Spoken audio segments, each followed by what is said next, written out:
So this session is going to be a little bit more interactive. I want to invite up each of our speakers who are going to be on our panel. Will you come up here and just join me? We just want to have a discussion and cover some different questions that kind of highlight what you all have covered. So will you welcome back our speakers who have spoken and welcome them as they come and join me up here.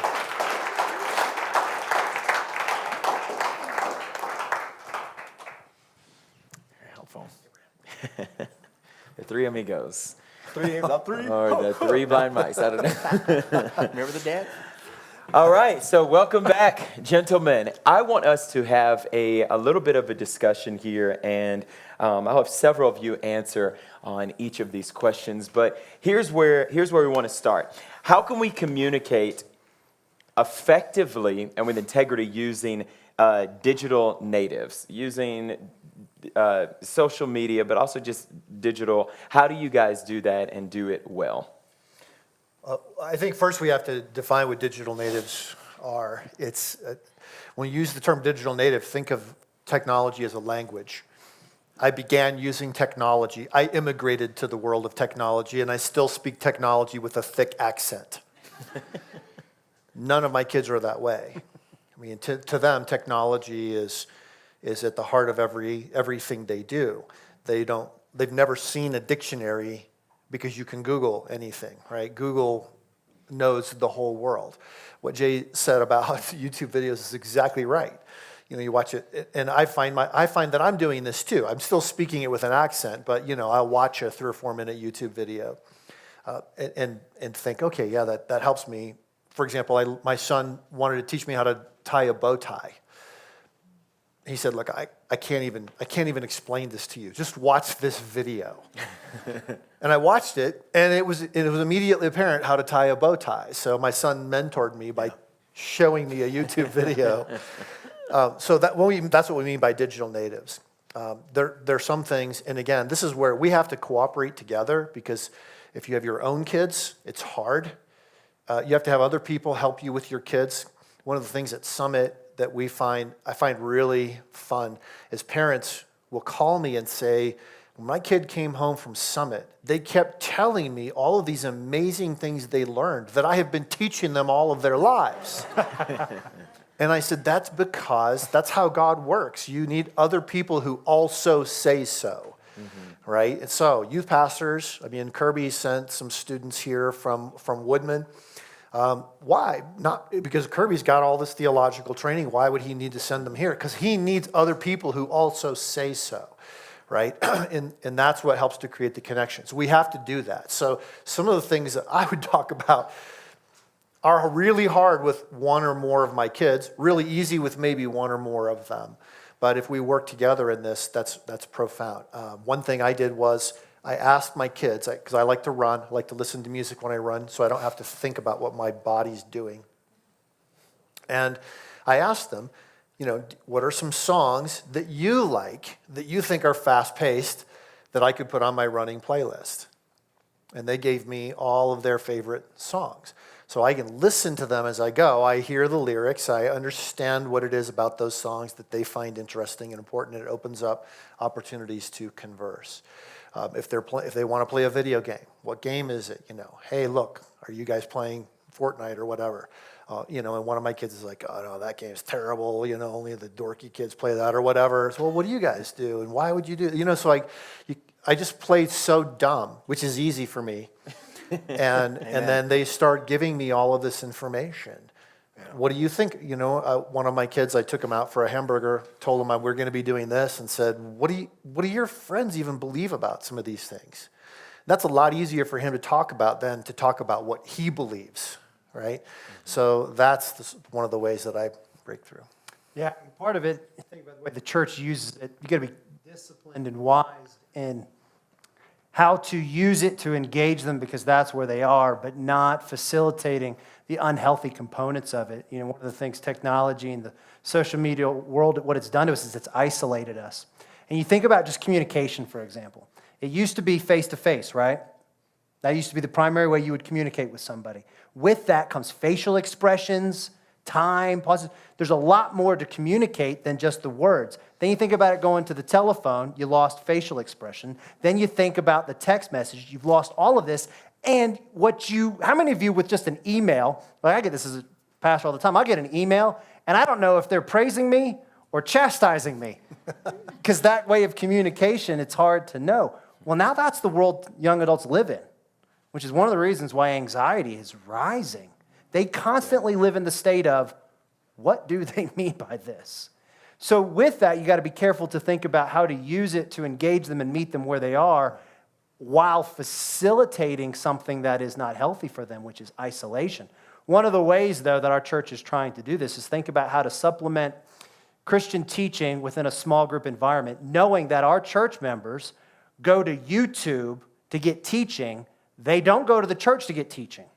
That's where everybody goes now. You're like, when I need to fix my washing machine, I don't call a mechanic. The first thing I do is I go to YouTube to see if I can fix it. That's how the church uses it. So that's how the church members use it. How can we engage that? So we're starting at our church just to build a database of small, short answers to key doctrinal issues that they can go to that, but then the follow-up is in community and build a space where we can do that. So that's how we're trying to walk this balance and not just cater to and facilitate the harmful sides of it. And anyways, that's one of the things that we're trying to work out. Well, I'd say that we have emojis now, Mike, so that's great. We get a lot of good facial expressions. Yeah. Some that Jeff sends me sometimes are a little strange, but I digress. Here's what's cool though with Gen Z though is what we can do and what churches should do. So if you're a pastor watching and you're here, yes, like Pastor Mike said, take your sermon series, whatever you're teaching, and make sure that you put it in video form as well. Mm-hmm. Bite size. More avenues, more ways to do that. Number 2, podcasts are huge from baby boomers, Gen X, millennials, and Gen Zers. Podcasters are huge, okay? We just started our ministry 2 years ago, a chronological teaching through the Gospels, okay? Not preaching, just kind of a teaching 30-minute style. And we're not even hardly doing much advertisement, but around the world now we're getting all these people. We're even looking at the trends of age groups. You know, they're signed on from SoundCloud, iTunes, Google Play, et cetera. A lot of young people. They want to learn that. And the other thing I'd say in the digital world we live in, as a church and organization, buy ads. Buy Google ads all the time, buy Instagram ads all the time. They're easy with Facebook because Facebook owns Instagram, and put out the gospel and tell stories that way. Yeah. I mean, that is so powerful because a lot of times, remember, they're on there. They don't even know why they're on there. They're checking something, and then boom, they can get hit with the gospel. Okay? So those are great ways to do it. Yeah, good. Very good. So next question, in your view and just even observation, where does Gen Z stand on, we'll start with equality, then we'll go equality, morality, and sexuality. Where are they currently, and how do we move them forward, obviously, to a biblical approach, biblical worldview on those issues? It's weird. There's a lot of confusion with it. And Jordan Peterson, who best I can tell is not a follower of Jesus Christ, he has a great line that says, we're living off the corpse of our ancestors. And what that means is this generation is living off the corpse of Christianity, which is the belief in the full human value of each individual person. I fear we might move away from that because of things like identity politics, your usefulness to us is whether or not you stay in line with the group or not. So this notion of equality still is there, but it's not being extended as freely as it once was. So this is why I think it's really important for us to push in on this issue and really help people to anchor this belief in something that is objective that then gives us, it's kind of the compass for us to make bearings, give us a bearing for things like ethical decision-making and whatnot. So that's one of my concerns that I'm noticing with Gen Z is I could foresee them getting rid of the notion. In fact, I'll be careful. I had a breakfast this morning down here with a couple of guys who were talking about Aristotle. Well, I didn't have breakfast with them. I heard it, and then I jumped into their conversation. And we spoke for 45 minutes, and one of them is abandoning the notion of equality in light of utilitarianism. Mm-hmm. And I think that we could see within one generation this notion of equality being kicked to the curb. And now's the time to take the opportunity, though. No, I think that's well said. I think when they threw out the binary stuff and what you're fighting for equality, but also, like even at Summit, we teach them in our worldview stuff, the difference between equal opportunity and equal outcome. And so they're fighting for some things that they don't really know about. And it goes back to the family structure and how God made a male and female. But I want to real quick add just and throw it back to Dr. Jeff, though. But here's what's interesting, though, when you look at Gen Zers. So you got this whole sexual orientation issues, right? Gender identity stuff. Well, 12% on average, when you're looking at Gen Zers, about 12% of them do not identify in anything within their sexual orientation. So that's just whatever it's going to be, the fluidity, whatever. But 70% of them believe that one can define who they want to be. So that's huge. That's even professed believers. So we're definitely in this place right now, and we're talking about morality, sexuality, equality. It's all mixed together. Throughout the morality, the rest will follow. And so now we're in a day and age where you define yourself based on your sexuality, not on moral standards. And we've been seeing that eroding with quite some time. And so that's why when we're looking at even the Bible stats, they don't turn to the Bible as an absolute standard. And that's very scary. Yeah. Jeff, you got it? Oh, yeah. I've got so many thoughts running through my head. I think social media makes a lot of things more complicated. The internet made a lot of things a lot more complicated. So this is not a new issue that we're dealing with. But when I grew up, I only knew two kinds of people, Protestants and Catholics. Or lapsed Protestants and lapsed Catholics, but they still counted, depending on what we did last Saturday night, we counted ourselves in one group or the other. But there were only two kinds of people.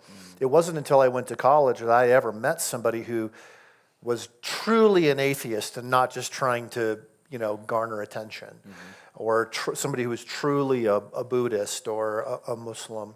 So now I can meet people all over the world and see every worldview expressed in every possible incarnation within just a few seconds. Yeah. That does tend to make things more confusing.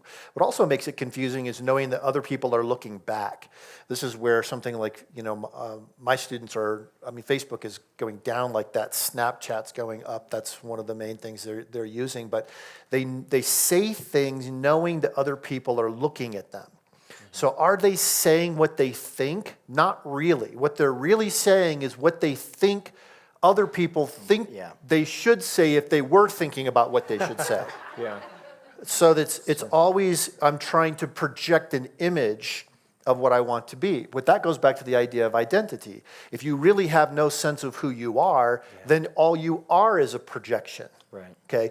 So what is it you want to project? You want to project that you get along with everybody and that you don't hold hard feelings against anyone and that you're a nice person. So that I don't know if it's so much equality that we're dealing with as just that idea of projection. But that gets back to the idea of identity as well.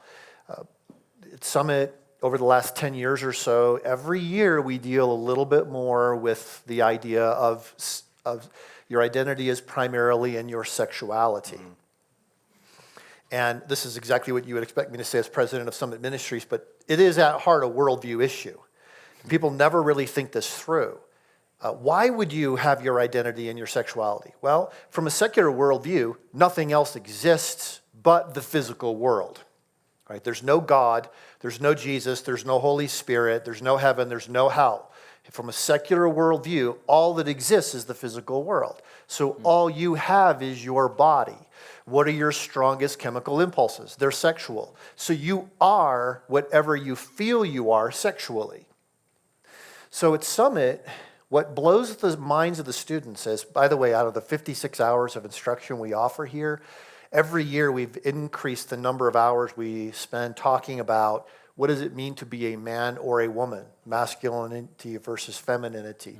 How, what is it, why does God say that man-woman marriage is what brings honor and glory to him? And we don't make any assumptions about what students already understand, and I'm glad because they don't understand much, right? They've never really talked this through with anyone. But on the issue of same-sex attraction, it blows our students away when we say to them, say a student comes up and says, I'm same-sex attracted. We say to them, your feelings of same-sex attraction are how you are. They are not who you are. Then all of a sudden, you have to really stick with them. This is why you've got to have 12 days with them. Because you've just upset the entire way they understand themselves. Right? So you've got to have small groups and mentoring and time together to really work through all of this with them as they learn to see their identity as an image bearer of God rather than as a being who is primarily biological. So I don't know if that helps at all, but all of these issues do fit together. And I think the answer is you've got to be able to communicate the truth and get it to the level of, look, you may not realize this, but you're operating off of some assumptions that you haven't even articulated or may not even know about. So students who say, oh yeah, I love Bernie Sanders, I'm a socialist or whatever, they don't even know what that means. So at Summit, we actually teach them what that is. Speaking of technology. He's into his podcast. We teach that to them. We say, well, oh, you don't know why you're a socialist? Okay, well, we're going to have a whole hour where we tell you what a Marxist worldview is, in the words of the people who advocate for that worldview. Then when we respond to it, they know we're not responding to straw man arguments or, snippy little comments, but that we really take this worldview seriously. There are people really who believe this for what they consider to be very good reasons. And then here's how we respond to it. The students at that point start to see, yes, if my identity is as an image bearer of God, I'm a child of God, and I am redeemed through Jesus Christ, that is a stable identity up against everything the culture is giving me. Now, one thing to help us in this situation, because with sexuality and morality and different issues and equality, we have to make the distinction in three particular categories, okay, that are very helpful once we're establishing this standard. Number one is same-sex attraction, let's say in this case, then sexual orientation, and then identity, gender identity. The gay agenda, if you will, tries to lump all of them. So the moment you feel a certain way, it's boom, this is who you are. That's why you feel the way you feel. We have to make distinctions in that. And we don't go with labels, but we understand the difference between somebody who's struggling in a particular area or have experimented in the sexual orientation area because maybe doctrinally or something in their life or experience or they were sitting under a certain type of worldview or ideology, right, or relational things, because we hear this oftentimes. It's not just young people. I mean, as pastors, we've dealt with a lot of cases of married couples who then leave their marriage for someone of a, same sex or whatever. But then it's the identity. In the Western world, the Gen Z is bought in the lie that Satan wants them is that I am gay, if you will. That's who I am. And notice that's a standard that they're living by. Of course, they believe it to be subjective, not absolute. But if you run contrary to that, then you're what? You're intolerant, you're being narrow-minded, you're a bigot. So we have to sometimes find common ground. But I found in the church world, let's have those distinctions. Because I will say this in all due respect, and I'm sure you can back me up, because I need you to back me up because I'm afraid that somebody's going to hurt me, even though maybe you can. Maybe There are a lot of people watching. I'll go to Brandon. He looks stronger. But I don't think it's appropriate sometimes when you're dealing with a case in the church where, let's say, a young person has same-sex attraction, not to automatically label them as such. I've counseled a lot of people through the years, young people, that says, well, I'm gay. I don't own that. I don't buy into that. If they want to be referred to as a certain name, that's fine. But I'm not embracing their identity based on what they're saying. So sometimes if we just feed into it because we get a little intimidated, we get scared, and we just kind of go into it and think, well, I'm just accepting them and loving them. We saw truth plus relationships. So we just have to be careful in that because a lot of them may think they believe that, but they don't know. And we as the mentor, the wise individual, have to engage on that topic. I do back you up, but we're on shaky ground now just because of some of the things you said about me. Stop touching me. I just making sure he's got some muscles. What is happening? In pastoral counseling or even Q&A or work here at Summit, when someone says I am gay, first kind of response in a loving way is, what do you mean by that? And that kind of is one of the gentle ways to root out what this is, because one, just what does someone mean by the word gay is there's not a universally accepted definition for that. And then the I am part, that speaks to the identity. And so Jeff's made this point, and I'll just double down on it. This is a worldview issue, and your youth ministry or your Christian school needs to engage it at that level. On the issue of identity, you would laugh or be angry to think that Freud has more influence than Jesus does in this matter. But that's this whole Freudian idea that The purpose of life is happiness. Happiness for Freud was tantamount to pleasure, and there was no more intense pleasure than sexual pleasure. Therefore, from that worldview standpoint, your whole existence is reduced down to your sexual identity and pursue a life there. But great thinkers of old have killed this idea. Aristotle and Aquinas both killed that idea because pleasure, we all know, pleasure can be had in bad things. So there is something higher than mere pleasure that guides us. What is that thing? Anyways, this is how we begin to think clearly about this issue, and the younger generations certainly need to help us. Remember, it was Freud that brought in the terms of sexual orientation early on, so we're seeing it played out the way that you said. Yeah. So. Listen, I think that's, in this, we've all mentioned how this kind of discussion can take place at a place like Summit, where it's hard to have it other places. The advantage of having kids every week is that you have them every week and you can watch them grow up. The disadvantage of having them every week is it's really hard to communicate something in 45 minutes. You know, if you think, imagine you have a weekend retreat, and that's powerful, right? Kids can double in their understanding of something in 2 days. But if you took if I gave you $1 on Friday and said I'm going to double it every day, by Sunday you would have $4. After 12 days, which is how long the summit is, you'd have $2,048. Right? I mean, you think of the impact of these are longer term discussions. And this is why the mentoring is so important. This is why it's so important to have a safe environment where kids know they can say whatever they're really thinking. Yeah. By the way, in our small groups, and this may be something you might find helpful, we have several rules about dialogue that we teach our staff. But one of the rules is you are not your ideas. Okay, so you're not, just because you claim the label gay doesn't mean that you are your label. But in the same way, you're not your ideas. You get to bring things up and talk about them, even if you're not exactly sure what you believe, because those things have to be on the table. Right. And no performing is another one of our rules. But we really go through that because we're really, really intent on creating a safe environment for every kid. That's really good. I want to get really practical. I was just speaking to a room of nearly 800 teenagers just last week, and one of the questions that I presented in the room was, hey, how many of you have either engaged in homosexual activity or are close friends with someone who claims to be? And you'd be surprised. 98% of this room, around 800 or so students. And for those of us who are just boots on the ground, working with students, everyday conversations where, because this is the social justice, empathetic, take up a cause. So I may not even be gay. I don't even care. But my friend is. And if my friend feels like the church is attacking them, hates them, coming after them, what do we say? And I just want to take a couple minutes here because I have one more question.